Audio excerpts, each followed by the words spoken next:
Hey, this first part of the video contains spoilers for Rhythm of War, 4th book in the Stormlight Archive series, as well as Mistborn Era 1 and Mistborn Secret History. Minor spoilers for Warbreaker and Dawnshard, mentions of Elantris and White Sand. Trigger warning, mental illness jokes, mentions of suicide, trauma dumps, Moash. You have been warned. Hey guys! I'm talking to you live from the Shattered Plains. Doing vlog out here is rough. Should have known, I guess, with all this wind. This is why making this documentary is taking so long. I had to travel all across the continent and interview lots of people on the last major events. And you know how much the Lopen talks. Anyway, I stole a Hava on my way here and Sil agreed to assist me on my report. Hold on, let me get inside. I think I see a Chasm fiend over there. Them bridges better run fast. Oh my god!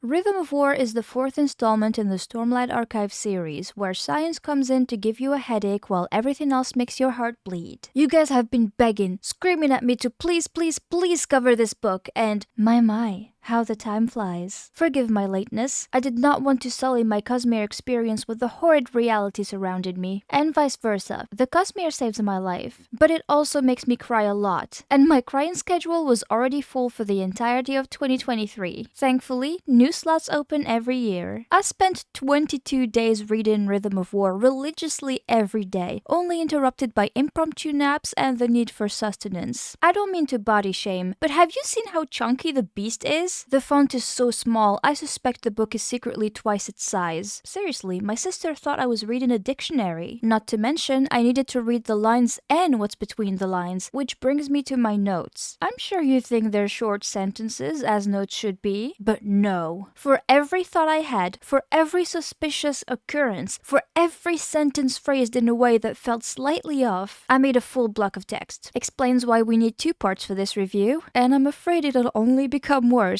If you've noticed, my Stormlight videos have grown quite a bit the more Cosmere aware I became. At this point, I am of the opinion that Brendo Sendo should start sponsoring me. What? Why are you looking at me like that? I literally wrote a novella in response to his feature-length Cosmere Cinematic Universe crossover multiverse. But before we dive in, behold, our sponsor of the day, Kaya Reads. I should stop, this joke is getting old. Please don't skip. Do you ever miss the old Kaya? I for sure know that some of you really hate my new face. Well, fret not. 2D Kaya isn't dead. In fact, you can now stick her face everywhere and anywhere, even on your screen to cover up my 3D-ness. Maybe instead, you'd like an ugly chibi of your favorite character. I got you covered. They are some of the first entities to show up on this channel. And look at them now. They have colors. We've got a Mistborn sheet as well as a Stormlight one. Warbreaker next? Perhaps you don't want any of this. You need something new, more fun. May I interest you in what I call portable therapy? You guessed it. You can now carry around the pocket spren of your choice. Honor spren for general support, cultivation spren for vine cuddles, and the cryptic to detect all the lies. Hell, why not all of them? And more are coming. If you do make a purchase, thank you so very much. Consider it a tip from my suffering. Look at this specimen attempting a puppy eye trick. Oh, but please don't pay attention to me. I'm just a voice. And she seems like a nice fella, all things considered. If for some reason you haven't skipped ahead already, you must be very mad. It's okay. I too woke up today and chose violence. Honey, you've got a big storm coming.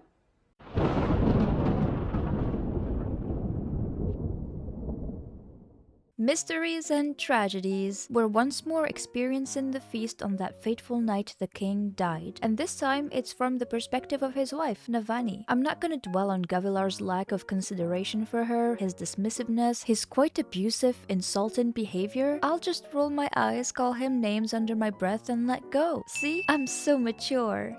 Men will act like this and wonder why we choose the bear. What I really want to talk about is this gemstone conspiracy happening right under my nose. Nail is here too, and a couple other people I don't recognize. What kind of meeting is this? And why are they staring at these gems? In the middle of yelling at Navani, Gavilar boasts about discovering the entrance to the realm of gods and legends. I will never end, he says, and to that, Navani whips out her cards like a Yu-Gi-Oh master and proceeds to burn her most beautiful glyphs, praying for her husband's death. This woman and her prayers are dangerous. Although she directs them to her dead almighty, they always seem to come true. Watch Gavilar flying off a window, and he ain't no windrunner, let me tell ya. I love how in the middle of this tragedy for the kingdom, Navani is still lucid enough to try and retrieve one of those conspiracy gemstones to study them. She gets what she wants eventually. Turns out Gavilar gave one to Zeth's son right before he died, and once he became truthful, Zeth gave it to Navani. I didn't foresee it, but this book is almost entirely about these damn gemstones. I'll leave it off here, but trust me, we'll talk about them again, and at length.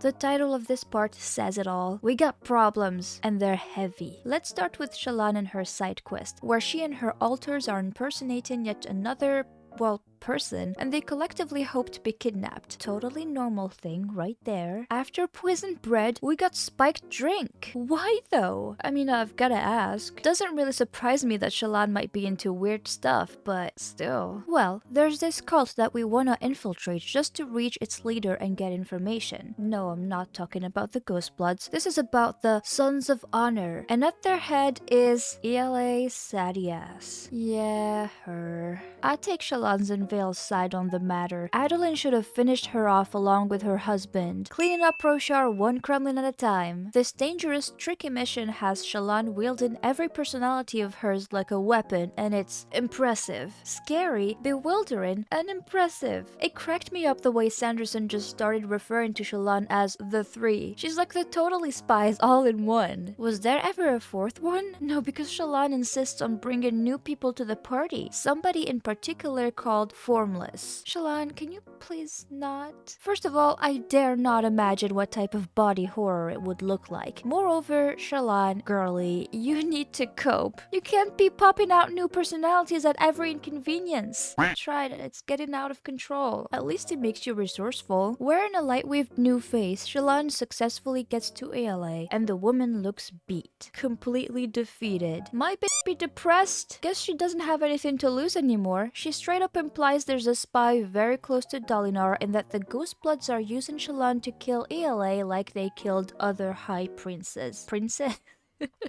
Like they killed other high princes. Mission accomplished because Ela somehow dies of poison right in front of us. Just like that. I mean, we were here to capture her, but I'll take it. The situation is getting out of hand. Adolin is close to ruining everything with a save the wife intervention, but not before Shallan finds weird exotic vintage wine in Ela's rooms. Vale, it's no time to be getting drunk, which leads her to a hidden notebook. We love secret journals. They hold lots of secrets. This one has weird names scribbled in it. Nalthis, Scadario, Taldane. It doesn't take a genius to figure these out. So my question is, what is Marae's hiding and what do the Ghostbloods really want? Ela guided Shallan to this notebook to prove to her that her Ghostblood boss has been omitting important information. Given the contents of the notebook, my next question is, do the Ghostbloods work for a world hopper? Maybe a group of them. Marae's himself? His two higher-ups? My bet is on this Thydakar guy. Mystery around him has been building up, and I'm starting to believe he is someone that we might know from another world. It's already driving me insane because it could be anybody, and I have no chance of guessing his identity if he's from a Cosmere book that I didn't read yet. Hoyd, is that you? This isn't over. We'll investigate some more, and meeting with Marae's gives us a starting point. Apparently the Ghostbloods are working towards exporting Stormlight out to other worlds through Shadesmar. What? Why? And how? Because there's one tiny problem. Investiture. This is a word I've seen thrown around so much in the community, and I'm only now getting context. Apparently, anything and anyone invested, Spren, Radiance, can't leave Roshar. Good luck with that? I see. Good luck to us. We are gonna try and find out how to bypass investiture and natural laws. Only a ghost blood to make such demands. And only a ghost blood to somehow know Gavilar was onto something in his immortal legacy schemes. Our mission? Finding the only person close enough to the king to know those secrets. A guy called Ristares. Ristares? He's hiding in the Lasting Integrity Fortress, home of the Honor Spren. In Shadesmar. We gotta go there again. In exchange, we get answers from arrays about the world, what's beyond it, and even Shallan's repressed childhood memories. How do you even know about ghost blood? Only a ghost blood to know truth about yourself you ignore. Is it worth it? I don't know. I don't want to swim in beads anymore. I'd rather just stay home. And I don't mean Hearthstone, where Laren is stitching up people under the surveillance of Fused. He tries to sneak the mink out. Don't worry about it for now. But his own son gets spotted. Kaladin? What are you doing here? You need to work on that stealth, bro. Now you gotta fight those ugly Fused. Sill's words, not mine. Actually, I don't know why I'm trying to reject responsibility of these words. I endorse them. The Fused are so scary to me, not because of their appearance, their vengeful spirits, or even the fact they can die and be reborn infinitely as if nothing had happened. No, you know what freaks me out? They sing while stabbing you. Just close your eyes for a second and picture the embodiment of your worst nightmare aggressively humming of all things as it's chasing you. But let's not get ahead of ourselves. There'll be plenty of this in a bit. We get to visit the Stormblessed family, namely Tian's replacement. Oops, sorry. I meant baby brother Arodin. He's super cute and still playing with him is precious. However, Laren is still bugging Kaladin about not becoming a surgeon like himself. Parents and their expectations, I swear. This is book 4. It's about time you stopped bitching about this, Laren. Yes, I'm extra salty because I'm an artist and a YouTuber. Why don't I go and get a real job, like surgeon? More seriously, Kaladin is a demigod at this point, and I want to grab Laren by the chin to direct his eyes to his son's incredible achievements. Kaladin is literally rescuing refugees and taking them away from the Fused. His friends are there too, and they have a whole ship. The Windrunner Airlines are thriving. Unfortunately, the Fused can fly too. Lame. Now Kaladin is playing tag with Leshwi. Is there fanfiction of these two yet? You know the kind I'm talking about. Disgusting. Shut up, Kaya. Honestly, I ship it. You shut Yeah, up. Shut up. Maybe Kaladin needs this. A foe that can match him, I mean. Otherwise, it's too easy. And boy needs a challenge. He needs entertainment. Cause everybody seems to be worried about our favorite sad boy. And of course, he doesn't like the attention. I'm fine, he says with a cracked voice and tears in his eyes. I'm making fun of him, but hey, same. That being said, Kaladin, please open up to the people you love. Believe it or not, they love you too, dummy. Like, please, at this point, I'll take any Kaladin tiny smile over a Leshwi fanfic. Stop, brain. Anyway, yes, Kaladin can't help it. He's such a stummer. I don't know what it means. It's a word I heard Syl who heard Lift using. As Fused Windrunner duels take place in the sky, Navani watches and notices something. Something nobody ever wants to see. In their life, in their dreams, in their worst nightmares. Moash ominously standing on a hill like Judas in Jesus Christ Superstar. Navani freaks out, and it's contagious. It's got me hyperventilating. Bad omen. Bad omen this is. Kaladin zips away to save people in Roshon's old manor. It's already on fire when the Fused lure him in. Can you smell it? Can you smell the ashen scent of a trap? Snap! It just closed on us. Our Stormlight is gone. The Fused now have a Fabrial that can suppress Stormlight. How did they get such a thing? Do they have a Kirikiri inside it? I trust we all remember the small lark and go in. Sound effect provided live by Kaya. On a Fused and Oathbringer. This is gonna come back to bite us in the butt, and it ain't no lie. Moash is here. Well, he's not wasting any time trying to ruin our lives. He holds Roshon hostage and slits his throat before saying, I can't believe you tried to save this guy. Your enemy. I rolled my eyes reading this, but then... pretty sure this happened before too, but I looked inside myself for a second, and with horror, I found that I am as resentful as Moash. Not vengeful, I don't care about revenge. I just leave it to the wheel and its turning and to the turns and their tabling. But part of me definitely was like, yeah, why are we even trying to save this guy? And I just hated it because it also came from Moash and I feel the same, and oh my god, I'm on the brink of self-loathing again. Somebody send a Windrunner ambulance. I guess we got a new syndrome on our hands. After the Hoyt Paranoid and the Kaladin Depressy, let me introduce you to the Moash Crisis, a severe form of existential dread. But wait, a remedy already exists, and it's Moash himself. Like one would extract the antidote from the disease itself, one simply needs to hear the words of the man. Hey Kaladin, bestie, compadre, how about you throw yourself off a cliff? See these friends you want to protect? They're all gonna die anyway. And this pain, you can get rid of it. In fact, super easy, barely an inconvenience. Just stop existing. Page 124. Everybody mark it down as the first appearance of my tears for this book and the burden of my seething anger. Committing Sudoku, also known as unaliving yourself in YouTube's censored language, is such a touchy topic to me. So having this devil over here just so casually ask somebody else to do it pokes at a very sensitive part of me that can no longer stand you whiny shitty Kremlin of a little motherfucker. Cause who does that? You sure gotta be a special breed of scum. No, just no. I'm done feeling bad for you. Moash basically couldn't live with his own pain because it was too much, and this part I can relate to, but he proceeded to get rid of that pain to essentially trade his humanity, and for what? Becoming a guilt-free husk of a killing machine? Is that what you really strive for? At this point, you couldn't salvage my opinion of you even if you pronounced Chasm as it should be. Why is it chasm? It doesn't sound good at all. We've barely scraped the surface, guys. Can't believe I'm already losing my cool. Anyway, this is gonna sound selfish, but I've donated enough tears for the cause. So before my eyes completely leak, let's move on to the next page. What's this light that's blinding us right now? I got very sensitive eyes, so whoever is holding the super bright flashlight is showing a better Moash. A better Moash? A Moash that could have been the Moash we deserved, and the Moash we ended up getting completely freaks out, screaming something about pain. Write this down, Kaya. Out of the light comes a figure. Like an angel, my baby Renarin appears. Is Renarin God? No, because I see no other explanation to the weirdness that just happened. Also, yes, I get it. Renarin is gay. Apparently. I'm still gonna call him my baby because he's a cinnamon roll and I want to protect him. He can also be my gay bestie, I don't mind. Especially if he's God. Moash's appearance made Kaladin's trauma resurface full force, and his tendency to freeze could prove lethal in combat. Next thing you know, my boy Kaladin is getting fired. Well, not really. Dr. Delinar's orders. Kaladin must take up other duties than fighting to preserve himself. Boy has seen too much crap and is suffering from severe depression and PTSD. He needs rest to somewhat recover. We'll go job hunting later. For now, we sulk. That's right. Every day I'm one pill away from falling apart, and this doesn't really help, I'll be honest. Kaladin chapters tend to make me weary. I hate being in his head because it feels like I'm in my head, which is a place I try to avoid like the plague.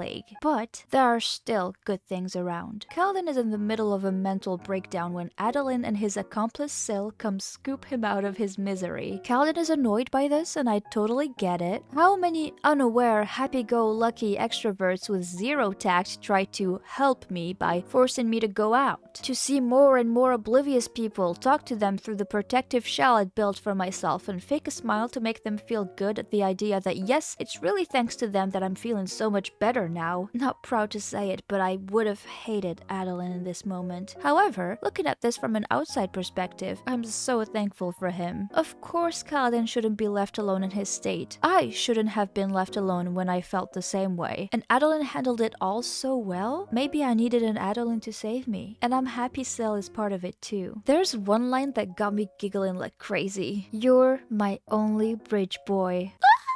Oh no, guys, I'm starting to ship it too. I mean, I was already shipping it. Adolin has 3 wives already. Or, well, 3 people inside his wife? Oh my god, that sounded so wrong. What I mean is, this whole situation is already weird. So just make Vale go out with Kaladin, and then we can go find someone for Radiant to complete the polycule. This is not happening though. Plus, we gotta go back to sad matters. Rock is leaving. No more delicious stew for us. But this is better for him. Just please don't die on those peaks of yours. Oh, and before you leave, tell me, how did you know Withoid was an out-of-this-world being? Kaladin goes, Wit is not a god. Duh. Rock replies with, Airsick Lowlander. This is funny. How long have you been talking to Wit, buddy? Okay, job hunting time. How many applications will we have to send? Will we be turned down for being overqualified or not meeting the requirements? Should we expect any kind of answer, or will we forever be professionally ghosted? Thankfully, this is fantasy and we don't even need a resume, especially when we're storming Stormblessed. Kaladin has a job interview with Zahel, our favorite swordsman. Job title: Sword Arts Instructor. Zahel defies him in what I like to call the laundry challenge. I know, sounds completely unrelated. Just trust the process. Essentially, Kaladin has to fight Zahel's scarves. He does really well for a while, but what can you do when the scarves you're up against almost seem alive? Or perhaps should I say, awake?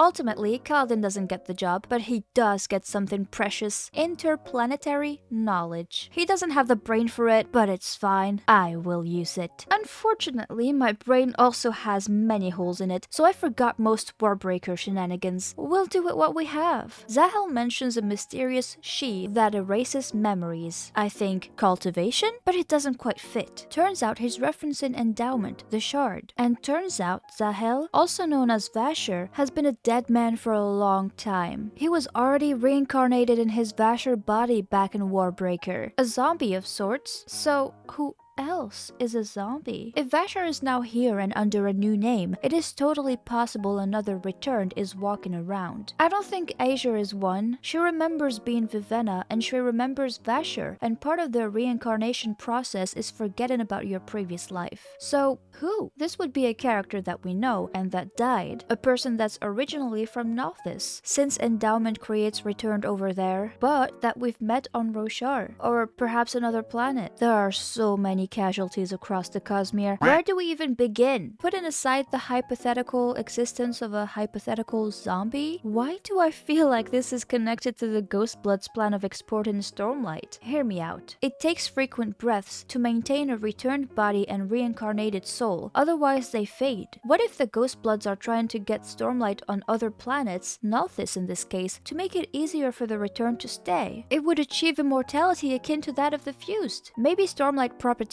would prove to be entirely useless on Nalthis, but you gotta try to find out, and all this would make Thydakar a returned Nalthis native. I don't know, guys. I came up with this theory while on my toilet seat, so this massive train of thought might just be a worthless brain fart, but it all seems connected somehow. I'm opening a new case for this one titled Another Returned, and this marks our 5th ongoing investigation. At best, I'm right on Thydakar already. An acceptable outcome would be me being right about the existence of another returned, but it's a different, less important character. At worst, Zahel's revelations are only meant to hint at his own real identity, which I guessed last book. Not to sound condescending, but if at this point you still can't figure out Zahel is good old Vasher, what are you even doing with your life? I'm kidding, Gancho. You're doing just fine. Like Kaladin over here, deciding to do surgeon stuff with his dad after exhausting every other possibility. Father wins for now. I suggest we spend some time with mommies instead. A mommy in particular, Navani. Navani likes to think and wonder and ponder, so each of her chapters will be like homework for us, okay? Just a heads up. The first major information we get from her is that there used to be a high-level spren like the Night Watcher and the Stormfather that lived in Eurytheru's tower called the Sibling. But our sibling is dead, as far as we know, because whatever magic they used to work on the crystal pillar, we can't seem to activate it or replicate it. Even more curious, garnets have been discovered on the tower, and these garnets are identical to those on the Stormlight canceling device that the Fused used earlier. Confused yet? Too bad. Navani finds a glowing ruby and equips it on a span reed. The person at the other end of the span reed replies using, and I quote, a cramped, nearly illegible version of the Alethi women's script. Navani immediately thinks this is a woman, a mad one at that, talking to her, but what if it's not? What if it's a man who's recently learned to write and has poor handwriting? What if it's a Fused mimicking the Alethi way of communicating? What if it's a person from another planet that's come to Roshar and for some reason is calling Navani a monster? Could be Wit pranking us for all we know. Or maybe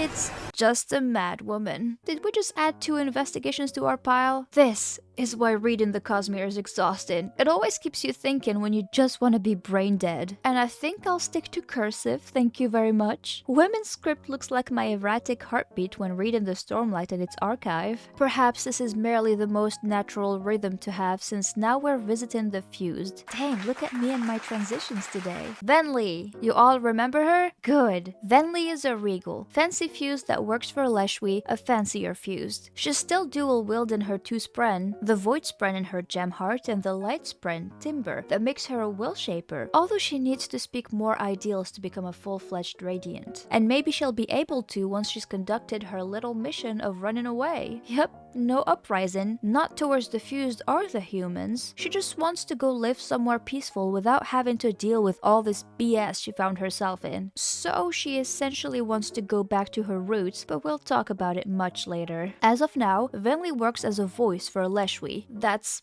a job, I guess. She's an interpreter, if you will. Leshwi wears her best mail in body and together they go meet with the Nine, a council of sorts that the fused respond to. And of course they have to be extra. They're embedded in pillars? At least I finally understand what in the world I've been looking at in this drawing. They all talk about stuff when a new figure storms in, Raboniel, and she's hot. There, I said it. And you know what? It is my duty to hold culprits accountable. I'm gonna promote myself to judge this time and take it to court.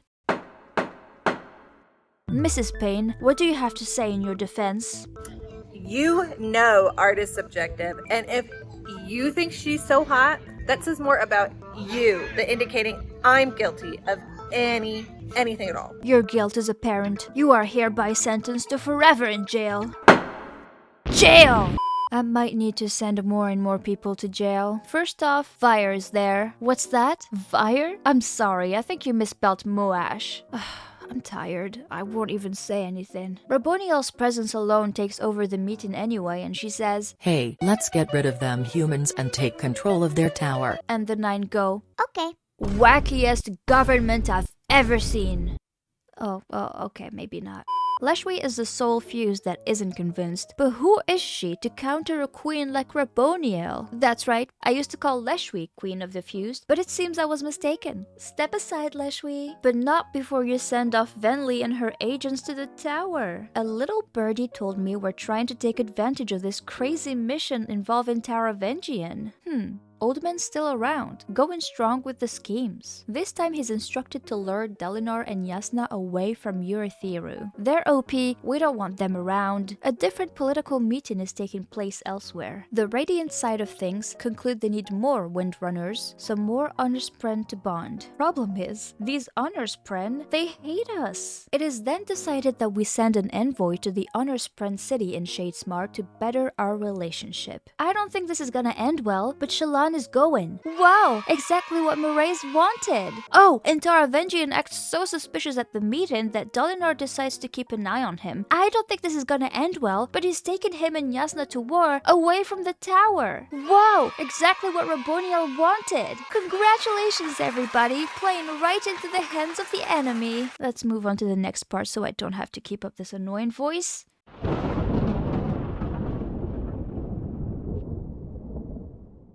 Here we go again, ganchos. This time, I have to dedicate entire parts to the pre-chapters because, oh boy, brace yourselves is all I'm gonna say. Throughout the first part, we get tidbits of a lecture given by Navani. Homie made me yell at my book, "What are you even talking about?" Because this woman has double my IQ and it's hard to compete. But those snippets sure got me rubbing my imaginary beard because one word in particular activated my soul functioning neuron, and that word is pewter. I know, this makes no sense. Hold on a minute. Pewter is the third metal mentioned in these pre-chapters, and this pattern is what made me go back to investigate. In the words of Navani, Spren, when trapped, respond to different types of metals in different ways. Okay, didn't think much of it. But then we talk about the effect of zinc and brass on said trapped Spren.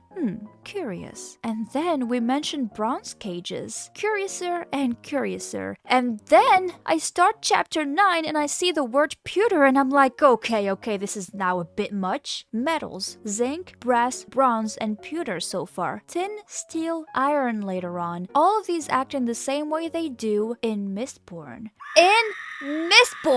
Why would metal act in an allomantic way on Roshar? Am I tripping? The descriptions of said effects are similar enough to remind you of these metals' allomantic properties. So, how? Why? Navani?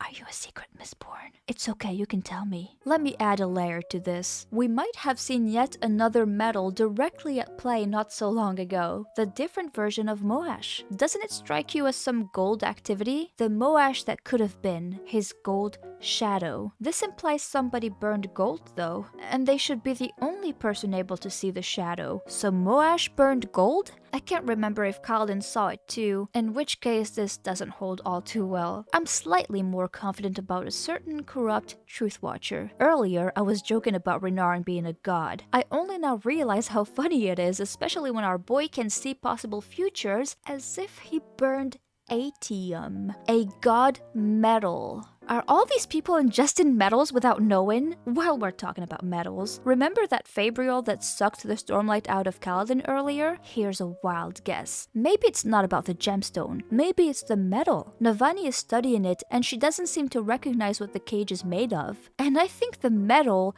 is aluminum. Could be blocking Stormlight the way it blocks allomancy. Dun dun dun! Bet you didn't see that coming. Does anybody have the address to the Cosmere God's P.O. box? I need to talk to Harmony real quick. In the meantime, I'll keep an eye out for more Mistborn signs on Roshar, that's for sure.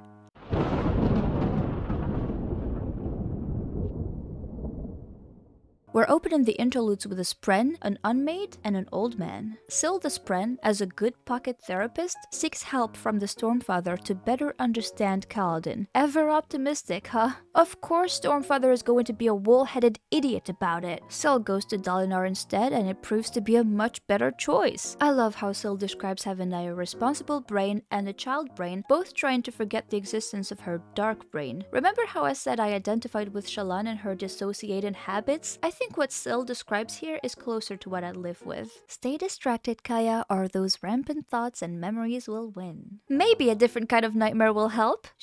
Anat. Interesting name, interesting unmade. Makes me wonder whether there are more like her, you know, trying to work against Odium while being watched by him. Tough. But contrary to what I believed, dude's not omniscient. So Anat secretly corrupts Spren, or enlightens them, as she likes to put it, and commands them to do things for her. Like go to the tower and have one of them get to Mraize, supposedly to bond him, which is a terrifying thought. Please don't. I'll tell you what. This whole ordeal reminds me of Gliss. I will assume Anat is the only unmade change in Spren around here, in which case means she changed Gliss. Did Gliss escape her authority somehow? Did she send Gliss specifically to bond Renarin? Is my baby Renarin in danger? Or is that her way of helping the Radiants? Because Anat sure is trying to expand her horizons in terms of allies. She intends to use Taravangian too. Oldman is in the middle of an intense tug war, I swear. But we'll worry about it later. Anat makes an observation that sets my rusty gears in motion. Look at this line. It reminds me of Gavilar's weird gemstone. Navani shows it to R'lain, who says he doesn't recognize what it is because its rhythm is unknown to him. And if it's mere void light in that gem, you would think he'd know it because he's been fight infused. So, what is in that gemstone? Navani describes its content as a mix of black and purple, the two colors coexisting in there but not quite combining. We know for a fact that Stormlight is white, so you'd assume the black part at least is void light. You know, honor, odium, Stormlight, void light, white, black. In which case, what in the world is the purple in there? And why does the air around the gem warp? This is terrible. I feel like I'm making good observations, but I always hit a dead end. Last but not least, old man. Taravangian made it obvious earlier, and even obviouser now. He's preparing to pull a satty ass on Dalinar. Not again! And therefore be executed for treason. The diagram is fulfilled, his home is safe, Odium doesn't need him anymore after this last stunt. Old man is getting dumber by the day anyway.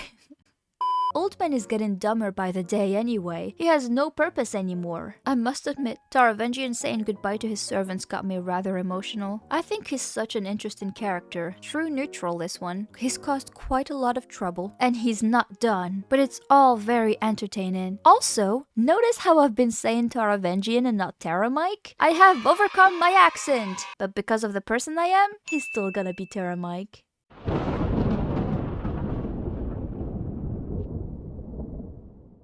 Who are we calling? Just kidding. Nice map you got there, Nash. Let's visit our favorite trio, and by that, I mean Shallan. Vale betrays the will of the other two in choosing their agents for the Shadesmar trip. She loves being part of the Ghostbloods. I assume she's not the spy that Shallan is obsessed with catching, right? Right? No, because that would be bad. And impossible without Shallan and Radiant knowing, I hope. The husband is also prepping, and goodness, Adolin is adorable. The way he loves Shallan, the way he cares for Kaladin, the way he talks to his horse, the way he's excited to meet Maya, the way he takes an hour to pick her jacket. Such a lovable goofball. Which is why him feeling like a disappointment to his dad is a crime. It's like Kaladin and Liren. What about you at home? If you feel like a disappointment, you've come to the right place. Because I'm here to tell you to stop it. A resplendent gancho is what you are, dummy. Before leaving for the trip, Shallan is given a Rubik's Cube. Okay, not quite, but I wish. No, she's given a cube-shaped phone thingy so that she can contact Mraize all the way from Shadesmar. Cool beans. Cooler is the lore we get from Mraize. Gotta love him when he's talkative like this, because the three figure out Thydakar, quote, must be someone from one of those far-off worlds, end quote. See? They agree! And apparently Mraize is hunting a gemstone that holds Ba-Ado Mishram? I'm gonna have to find you a new name. Ado? Ado? Let's call you Ado. Ado was captured in a gemstone a long time ago. Nobody knows where it is now, and I hope she stays confined forever, wherever that is. Not sure what the Ghostbloods want with her, but Ado used to give their forms to the singers, so this can't be good. Still, my mind keeps going back to Gavilar's weird gemstone. Is the purple light an unmade? Not Ado, I don't think. It's way too soon from a storytelling standpoint to introduce her back, in my opinion. Anyway, Navani better hide it very well, just in case. We're in Shadesmar now, where on top of a potential threatening slog, we have to suffer Shallan's terrible dad jokes. Let me distract us all with something else. Would you believe me if I told you I only now realize Shadesmar and the cognitive realm featured in Mistborn are the same thing? Oh, I feel so dumb. There are layers of reality on Roshar. There's no reason for them to be exclusive to this one planet, especially when we know for a fact that there is the physical realm,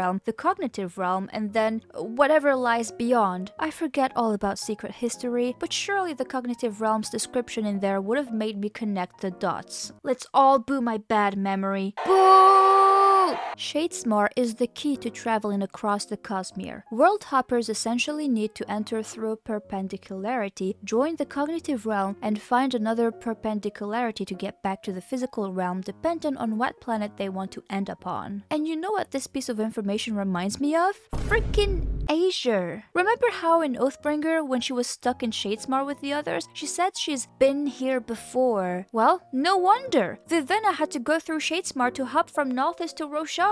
The Windrunner Airlines could use this to expand their business. Right now, we have other business to worry about. Shallan's cube phone? It is tampered with before Shallan even considers taking it out of her luggage. The spy is sending signals. I'll skip way ahead to Vale's expert subterfuge that reveals to us the spy's identity. It is Pattern. And he's the one going lies at everything. The hypocrisy! Okay, let's wait and see. Pattern didn't even get a chance to explain. The squad reaches lasting integrity, and as expected, the honor spren are extremely stubborn. Adolin sells himself, however, and he, Shallan, and their respective spren are allowed to get into the fortress for a trial. Yes, Adolin is to be tried and potentially imprisoned in a spren fortress forever for a crime committed not by him from thousands of years ago. Talk about resentful. These Spren are on a whole different level. Back to the real world. Dalinar and Yasna take the mink. The guy Laren was smuggling in the beginning, he's a talented general, and they all leave for war. Deft stays behind to keep Kaladin company. Adorable. Our boy sure needs the support. He's a mess. Sometimes I can't believe the same man garnered enough hope and resolve to fund Bridge 4. Funny thing is, he's doing it again, trying to save the mentally ill left to rot in literal dungeons within the tower. And it's working! Kaladin, in seeking therapy, has become a therapist himself. So ironic, yet beautiful. Maybe he'll listen to his own advice from now on, or well, I don't think he will. Been there, done that. But at least he's right. Self-isolating with your own thoughts in the darkness of your room is the worst thing to do when you're suicidal. Also been there, also done that. So Kaladin does his best at the clinic with his family and acknowledges that he's made some progress getting better, that taking it slow is doing him some good. I see him think that, I see him smile, and don't get me wrong, I'm super happy for him, but I can't help thinking, oh, a genuine Kaladin smile is a bad omen, isn't it? Ha ha. Sure enough, next thing we know, the fused make their way to our tower. Not only do they successfully get in, but Raboniel also somehow manages to corrupt it. Queen over here singing to the pillar, inventing her own rhythms. I imagine... What does that do, you're asking? Whatever she did to the tower, it is now negating the powers of all radiance. You heard me. Windrunners can't fly, edge dancers can't heal, dustbringers can't... dust. Are we allowed to panic yet? Navani is still investigating the mysterious thing talking to her through Spanreed, and it seems the signal comes from the very tower we're in. No wonder Navani and her radiance figure it's a Spren. The sibling has been talking to her the whole time. I must admit, I have not seen this coming. No, I didn't fail as a detective. I was just... distracted, okay? The sibling was dead, or at least dormant. They've been faking their sleep. Doesn't really matter right now. As I said, we are being invaded by a scary Fused and her troops, and Radiants are falling one by one. Good luck getting out of this one. I don't see how you're gonna do it, but the city must survive, so somebody do something before I fully go panic mode. The Fused now occupy Urithiru. Yes, my friends, we have failed. At least Navani, looking for the sibling, learns she can talk to them through the walls. After Ghost Whisperer, Navani, the Wall Whisperer. She manages to protect the tower's Spren from further corruption before being forced to surrender to the enemy. Raboniel is so impressed, she literally gives her a job opportunity. Navani, Wall Whisperer, and Private Engineer for the Fused Queen. Will look super good on a resume. Meanwhile, Kaladin is experiencing something known as regression. Dude smiled too much. He jinxed himself. A couple of singers try to take Teft away from him and he goes berserk. He kills one of them in his dad's makeshift clinic and Laren gets so upset. Kaladin, son, how dare you kill in these healing sacred grounds? Laren calls his son a monster. I think his dad just finally disowned Kaladin. I'm making jokes, but this scene is heartbreaking. Since everything's going bad and will inevitably become worse, I'm just waiting for Venli to switch sides. Obviously, Venli, you can't play basketball and sing. I mean, you can't be a Radiant and a Regal. Maybe you're better off becoming a surgeon.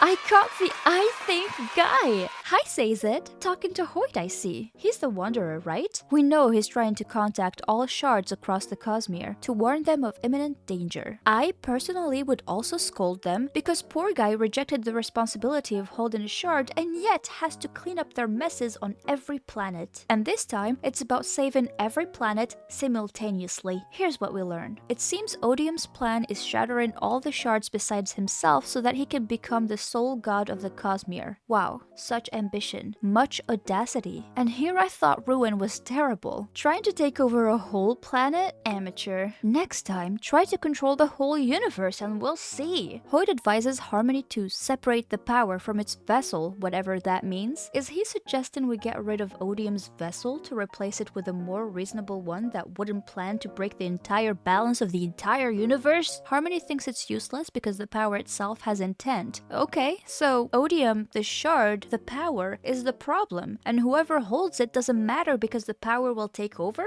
I say let's break the shard altogether. Good thing I'm not in charge.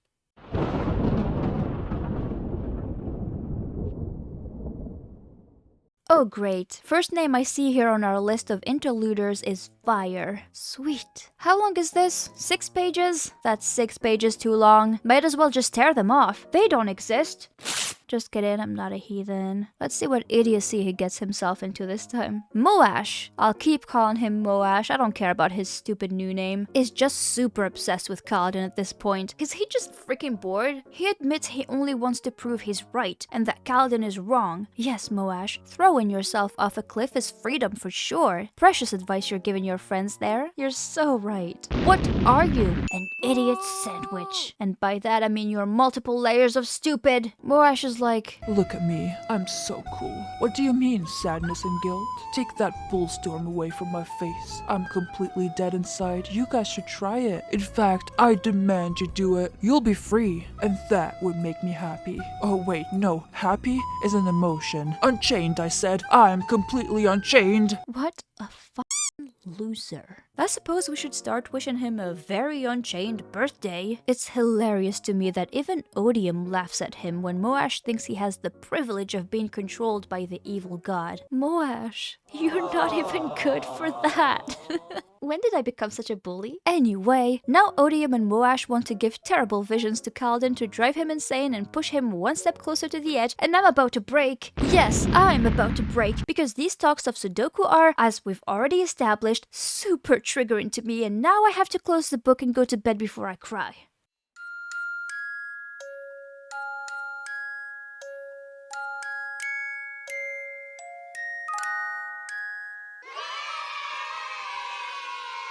Thank goodness the next chapter is lifts. Support sprint are very efficient, still there's no better prescription than lift awesomeness to start off your day. These are the rules to follow during your treatment. 1.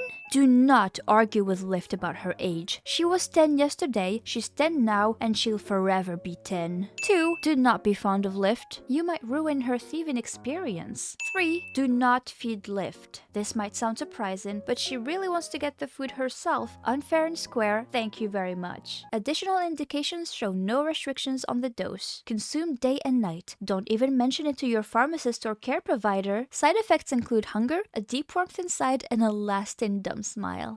The sad part is, Lift herself suffers from a serious affliction, a disease no human can escape, that is, growing up. As per rule number 1, Lift's age remains the same, but her body, it doesn't care for such things. Lift can't fit under tables anymore. She can barely squeeze into tunnels. She needs a wrap to hide her developing booba. I'm so sorry you must do this, Lift. Some of us were blessed with non-existent ones. Flat is justice and all that. Lift's night watcher visit didn't go so well for her, it seems. Ever wondered why she absolutely doesn't want to grow up? Her mother. Lift just wanted to stay her mother's little girl and escape puberty, because who the hell wants to bleed from there? Here's the closest phrasing of the wish we've got from Lift herself. I asked not to change. I said, when everything else is going wrong, I want to be the same. I want to stay me, not become someone else. Wendell points out how vague this is, to which I say yes. God freaking damn it! Thus, her wish of never changing was clearly interpreted differently by the Spren. So, what did the Night Watcher understand from those words? What is the one thing about Lift that will never change? I hope it's her vocabulary. This girl is proficient at coming up with new terms. We've heard of stummer earlier, which means I'll have to ask her for a definition later. Thankfully, we have other words ready for use. Do you ever feel down, suffer a mix of indescribable feelings that you can't pinpoint the origin of? You go, supreme blah. How about insults? Watch your enemy in the eye and call them an utter useless piece of chol dung. Lift has always been a hero, giving me ways of calling people names without having to censor myself. Alright, let's get to the actual goal of this interlude. Chickens! Wow! Chicken! Lift witnesses a chicken fight. Intense. One of them gets beat up real bad and she protects it by biting the other. She literally said, Her newly acquired chicken leads her through the tower to its supposed owner, who's dead. Ah, guess we're really keeping the chicken then? Ooh, but the mean chicken from earlier comes back. And with the man, a dangerous looking guy holding a green chicken. I'll give you 3 seconds to guess who I'm thinking about. 1, 2, 3...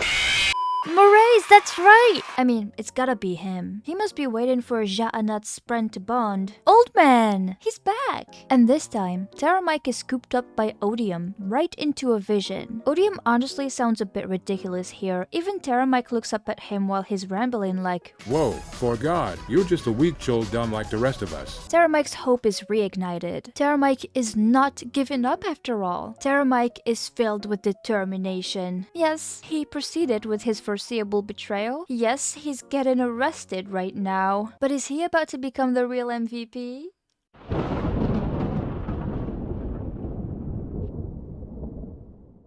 No stop at Shadesmar this time, so let's make a tour of Eurytheru, starting with our favorite sad boy. Kaladin drags unconscious Theft across the entire tower while resentful Pursuer is after him. I forgot to tell you about the Pursuer, didn't I? Let me fix this real quick. The Pursuer is a fuse that pursues the person that killed him. Every time, every death, every rebirth. He's obsessed with getting revenge. Guess who's the latest person that killed him? Yep, Kaladin. This is gonna be annoying, so prepare to lose your mind with me. Pursue number 1. Kaladin is running away from the crazy fused while carrying Theft, and I can't believe my eyes when the sibling literally opens a hole in the wall for him to hide. Our boy passes out somewhere in there. Careful, Kaladin. You're lucky we're not in an Edgar Allan Poe story. People over there have a sick habit of getting stuck in floors and walls. Ugh.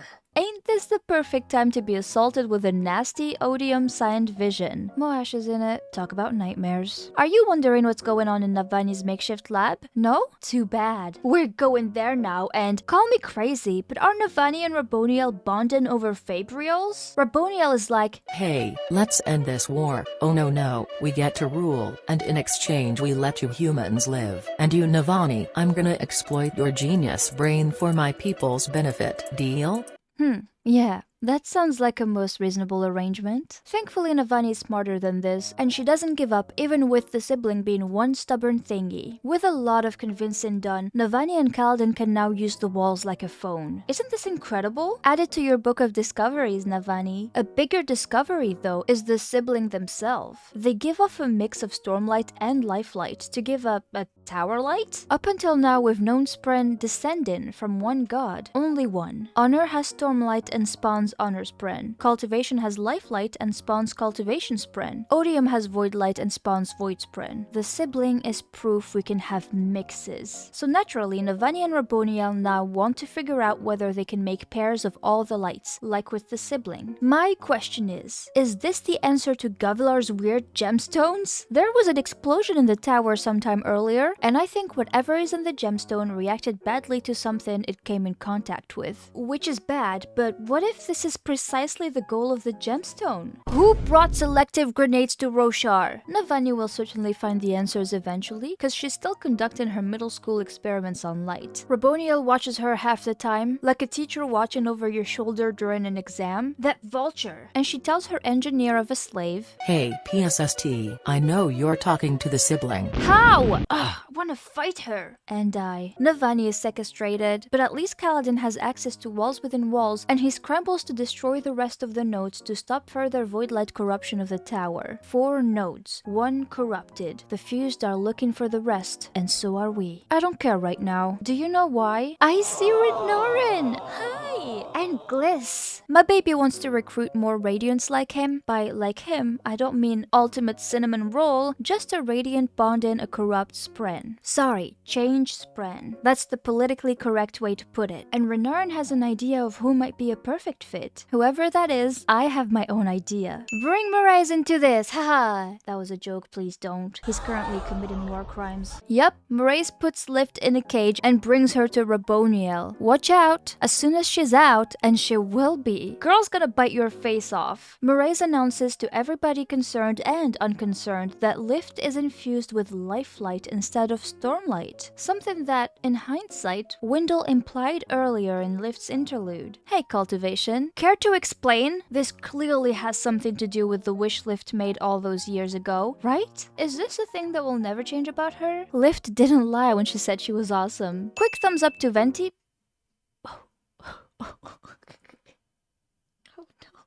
quick thumbs up to Venli, who's micromanaging the tiniest revolt. A revolt that just consists of running away to live peacefully in the woods. Love it. I consider it every day. Let's go to the war side of things, but without the war. I don't know what in the world is happening with Jasnah and Wit as a pair, but I must say, I'm a fan. We're at a meeting, and this random high prince, king, whatever of a guy starts insulting Queen Jasnah and her entire presence here because she's a woman. Yup, just that. Thought we were past this, but apparently she should be off somewhere painting, and Dalinar should start wearing a hava since he's doing women stuff now. How bold, but mostly how stupid. Jasnah throws Wit at him like a Pokemon. Wit! Insult! Wit wastes no time. You storming personification of a cancerous anal discharge. The attack is indeed effective. The enemy is almost down. Jasnah delivers the final blow with a stab right in the throat. Now, I don't condone violence. Okay, fine, I can be aggressive at times, but I'm not violent. I just relish in people getting what they deserve. So forgive me if I thought this moment was delicioso. Can you say delicioso? Do not fret. Our odd duo just committed murder, but it's all according to plan. Renarin is here to heal him before his soul reaches the beyond. Lame. At least the pre-stabbed guy loses his High Prince title, which is perhaps even more insulting than the stabbing itself. Good job, Jasnah. Now I kinda get why you degenerates want her to step on you. Maybe she would if you had some insults and a trial by sword law to abolish. Yeah, this is what it all was about. They just had to be extra about it. It's great. I think it's funny how Wit is basically Jasnah's little puppy. Honestly, just send Jasnah to intimidate Odium. It might just work at this rate. Alright, it's time for some lore. Behold. It seems even Wit can be distracted sometimes. His pen was a spy all along. If you didn't read Dawnshard, you might be a bit confused here. But it seems somebody is spying on Wit and Colin affairs using sleepless in the form of pens. Ingenious, I must admit. But these things still make my skin crawl. I don't like them at all. The next part is what interests me the most. Wit confirms even further that Thaidakar is a world hopper. Someone he met on other planets, and many times. We know Thaidakar is a man, right? So it's not Chris, who's a world hopper I know even without reading the series she's originally from. And seeing how Mistborn is omnipresent in this book, I'm gonna take a wild guess and say our mystery man is from Scadrial. Now, which era? I might be misleading myself here. I'm desperate. I think you can tell. Moving on. Nell makes an appearance, a violent one. I swear if it weren't for Sunsun's intervention, Dalinar would have been split in two like old Strath Venture. All is good though, as Nell charges for another attack and Dalinar poops his nose. Flash. Nail walks away from his discarded blade. Flash. Nail protects a child from who knows what. Flash. Nail instructs scholars about spirit of the law. Flash. Nail bonds his pren. Flash. Nail fights and flash. Nail is recruited into the Oath Pact. Naturally, as this goes on, I'm just staring at the words completely bewildered. So Dalinar can just do that now. Not only can he tear the very fabric of reality to create his perpendicularities, screw this word, but he can also peek at people's past. Stormfather calls this forging a connection. Nail flees real fast and throws himself into the void. Better die than to be touched like this, I agree. Dalinar wonders, can I reforge the Oath Pact? And I wonder, what's with these 8 lines of light extending from Nail into the distance? Because it sounds an awful lot like the steel lines we see in Mistborn. Told you guys I'm not giving up on this. There is something here. I smell it. It's putrid. Anyway, I know we're waging a war here, but there's another one happening quietly back at the tower and nobody outside of it knows. Whatever are we gonna do? Keep calm. Span read's not working? Not a problem. Dalinar, in a vision, sees Urithiru but becoming one with the storm. It's like Stormfather scoops him up and takes him on a joyride. Soaring through the sky like a clumsy chicken, Dalinar now knows his home is taken over by the enemy. Reality breaking, life viewing, storm riding. This guy's resume keeps expanding. You sure you don't want to take Honor's place, Dalinar?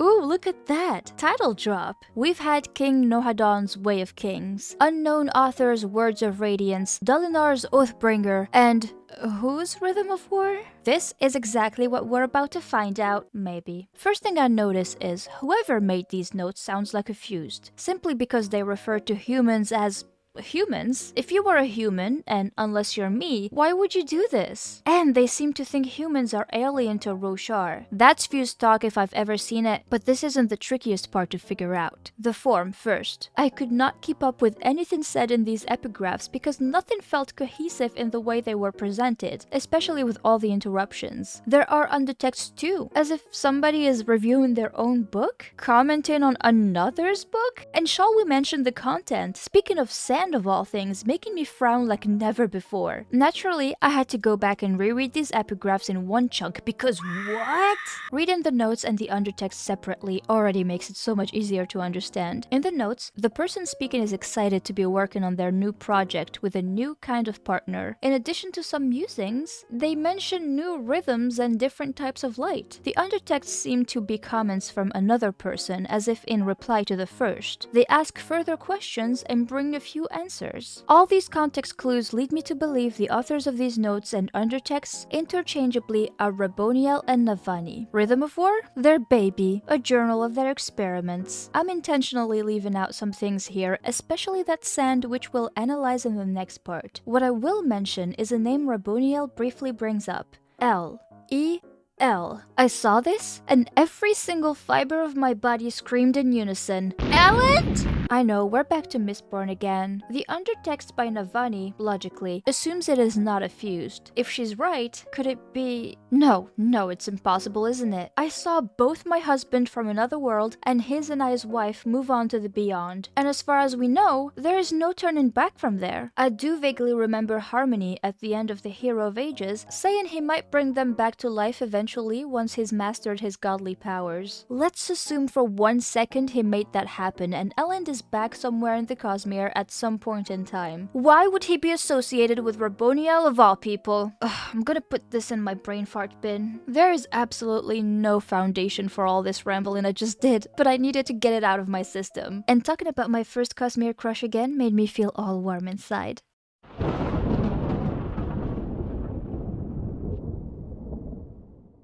Alright, round 3. Dalinar receives Taramike's grocery list. Yes, the audacity to place orders from his prison cell. And Zeth, who's standing there and listening, figures out the list of ingredients sounds an awful lot like the recipe to make an oath stone. The same kind of stone that made him blindly obey back when he was still truthless. Zeth is not happy. What is Taramike doing? Next up... Eat food! I can't believe Kirikiri is having a dedicated interlude, and I can't believe our baby is learning to speak. I bet those soft ones and the disgusting mouth noises they made sounded super weird to her, and yet, look at her now, she's growing so fast.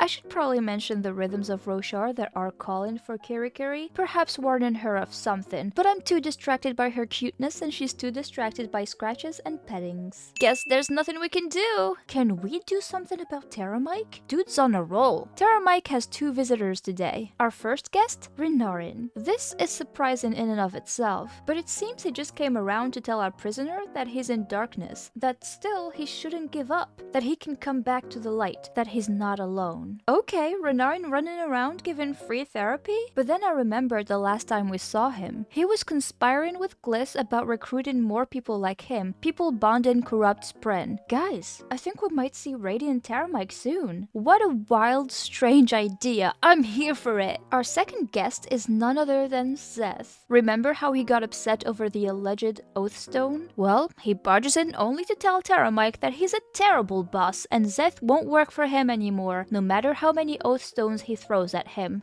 Good for you, Zeth the Truthful. Taramike admits he wants Zeth to fight Odium with Nightblood because for some reason the god is terrified of the sword. Okay. Bet Sword Nimi would be happy to slay a divinity. Zeth wants to hear none of it though, and he slams the door behind him, leaving Taramike crying. Am I the only one finding it heartbreaking? Like, I could cry. Maybe I'm as dumb as he is. Every day.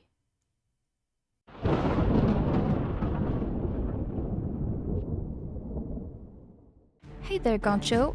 This is the end of the video. I hope you enjoyed this first part of the review that is awfully long. I had to cut it here, otherwise it would take 1, forever to make, and 2, forever to watch.